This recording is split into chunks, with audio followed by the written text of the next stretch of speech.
இதில் வந்து நெகட்டிவ் ஃபீட்பேக்குக்கு வேலையே இல்லை.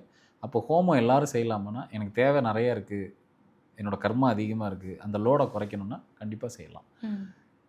ஹோமங்கள் என்ன பண்ணுது அப்படின்னா, ஒரு ஹோமம் நீங்கள் வளர்க்கும் போது என்ன நடக்குது அப்படின்னா, சில ரசாயன மாற்றத்தை இந்த அட்மாஸ்பியர், இந்த பூமிக்குள்ளே இல்லைன்னா நீங்கள் நடத்துகிற அந்த இடத்துல சில ரசாயன மாற்றத்தை ஏற்படுத்துது.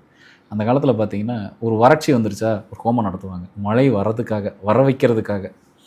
ஒரு ரொம்ப எக்ஸஸான சில விஷயத்தில் ஏதாவது ஒரு உயிர் பலி நிறையா நடக்குது, எல்லாமே ரொம்ப அதீதமாக இருக்குன்னா, அந்த விஷயத்தை தடுத்து நிறுத்துறதுக்கு ஒரு ஹோமம் நடத்துவாங்க. ஒரு செல்வ செழிப்பு வரத்துக்கு நாட்டில் வந்து பசி, பஞ்சம் இதெல்லாம் குறைஞ்சு செல்வ செழிப்பு வரத்துக்காக ஹோமங்கள் நடத்துவாங்க.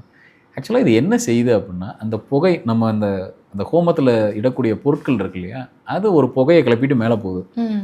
அந்த புகை என்ன பண்ணுதுன்னா, சில ரசாயன மாற்றத்தை மேலே நடத்தி நமக்கு என்ன தேவையோ அதை கொண்டு வந்து திருப்பி நம்மக்கிட்டே கொண்டு வந்து சேர்க்குது.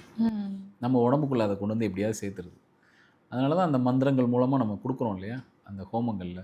சில பேர் பார்த்தீங்கன்னா ஹோமங்கள் வளர்க்குறதுல நிறைய ஒரு ஹோமம் இருக்குது. கணபதி ஹோமம், சுதர்சன ஹோமம், சண்டி ஹோமம், இந்த மாதிரி நிறைய என்னோட தேவைக்கு ஏற்ற மாதிரி, எனக்கு என்ன தேவையோ அந்த தேவைக்கு ஏற்ற மாதிரி எந்த தெய்வத்துக்கு நான் ஹோமம் கொடுக்குறேனோ அந்த தெய்வத்தை நான் வந்து ஆவாகனம் பண்ணி நான் ஹோமம்